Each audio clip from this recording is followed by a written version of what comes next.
Hey ladies, Faye here from busybusinesswomen.biz. Wanted to jump in today and share with you a little story about a client of mine who messaged yesterday and who wasn't really in the best headspace. And I want to share it with you because one, I've asked her if I can, and two, I think it will be useful for you because I've certainly been in this position as a business owner many times before. So I'll just read out what she posted in one of our groups. She said, hopefully one of you can help or shove me in the right direction. I'm feeling so lost right now. I feel like I have no clue what I'm supposed to be doing.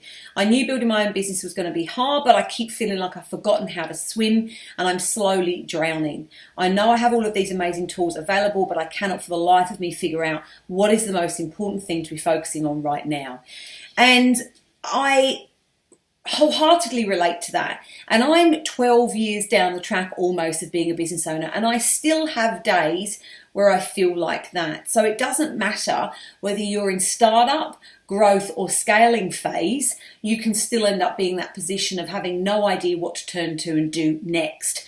And it comes from time to time. And I think as we grow as business owners, we can get better and more adept at dealing with that. But ultimately, we still can go through those peaks and troughs, and the troughs where we're kind of not sure what to do first. So I want to share with you 3 things that I advised her to focus on, which by the end of the day have worked brilliantly. So I guarantee you and promise you that by the end of yesterday, she was in a much better headspace. She'd had a productive day. She'd made calls to clients. There were wins and ticks on the board. So the shift from being in the lulls of not loving business to actually enjoying what you do and getting results can be really quick. But you've got to have the tools and the mindset to get you out of that space quickly. Otherwise, you can fester and the rest of the week continues as it started. So the first thing I recommended she do is go back to basics and look at her marketing. We call it the client money map. It's really important to know what channels you're focusing on in your business to attract new prospects and how you're converting them from having no idea who you are through to being a paying client. And I think when we get into this headspace of not really knowing what to do next, it's very easy to fall into the trap of scrolling on social media, getting lost and wasting hours doing, minute little detailed things that really don't make any difference and making ourselves feel very busy but not productive. So it's like the wheels are spinning and we're not getting anywhere. So the reason I say get back to basics with your marketing and focus on your client money map is because if you do nothing else in the day other than look at the channels that you need to work on to attract new clients, you will have made progress in moving forward and getting connected with people that might want to spend money with you and buy from you.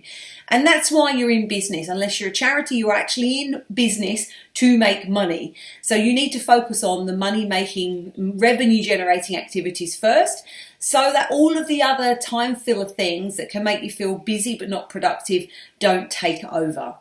So if you're feeling in that space and your wheels are spinning but you're not getting any traction, go back to basics and think about, where do I need to be hanging out? What do I need to be doing to attract my ideal grade A prospects?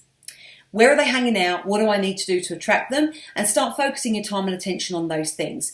So it might be that you go and hang out in a particular Facebook group. It might be that you create a new lead magnet. It might be that you post that lead magnet into a new Facebook group.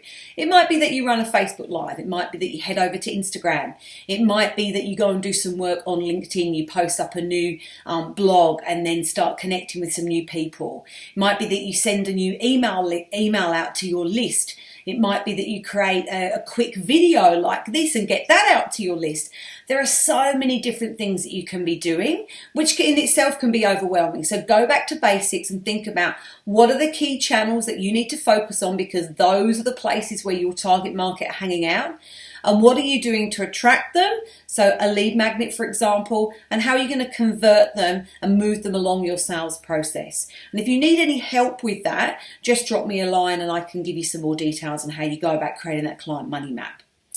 The second thing I recommended she do was follow up. Now, follow up is my second most favourite F word. And the reason being is that it's often a gold mine of potential clients that you've just let fall by the wayside, or conversations that you haven't progressed that you could. So follow-up can be very, very lucrative, but the reason it isn't for so many people is that they actually don't do it. So often we will have created these conversations, whether they're online or in person, these interactions with people, again, online or in person, and we just leave it at that first interaction. But follow-up can move it along. You know, people lead busy lives and they're not necessarily always having you at the forefront of their mind. But with a little bit of follow-up and a bit of a nudge, that can move a prospect from being, you know, a cold lead to actually a warm prospect or somebody actually buying from you. So I want you to think about where there are some people in your sales process that you need to follow up with. Maybe you've had a conversation with them, maybe you've engaged with them on social media, maybe they've sent you a private Facebook message, maybe they've replied to one of your emails, maybe it's a referral from a friend that you've sent an email to and, you know, tumbleweed is rolling. I want you to think of all of those occasions where you've had some interaction and make sure you go and revisit those conversations and follow up with them. Because I guarantee if your follow-up process is good and you have a system for it, you will convert some of those conversations into paying clients. It works brilliantly for me and I highly recommend you do that. It also gives you some focus again on revenue generating activities and creating conversations that matter instead of time filler tasks that make you feel busy but not productive. Okay, you're getting a general theme here, right? The third thing I recommended she do was apply consistency. So marketing, looking at your client money map and follow up are really important, but you need to apply them consistently. So you may go on from one day to the next feeling like you're in a bit of a lull. When you apply that consistency, you'll start seeing your business move forward. You'll start to see that you're gaining traction. You're starting to get results. You're creating conversations that lift your mood and energy.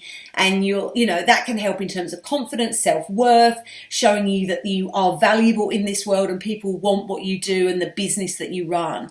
So consistency is absolutely key. This isn't a matter of just saying, oh, I don't know where to start right now. Okay, Faye said focus on client money map, doing one thing on your client money map and just doing it on the day you have a lull. You need the consistency to get the results. Okay, so there's 3 really simple things that you can do that I guarantee you, if you're in a bit of a funk right now, will make a difference to your day today, right now. Okay, so I'm going to leave you with that to get on with. And this isn't just if you're in a funk. Those are 3 key principles that will help you no matter how great or bad your day is going. If you are focusing on your client money map, if you are focusing on follow-up and you're doing it consistently, you will continue to move your business forward, which will create more interactions, more value and more profit for you ultimately.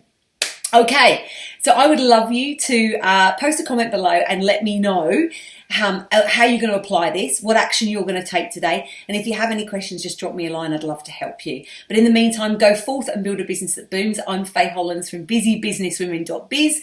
It's been a pleasure hanging out with you. I'll see you again next time. Bye-bye.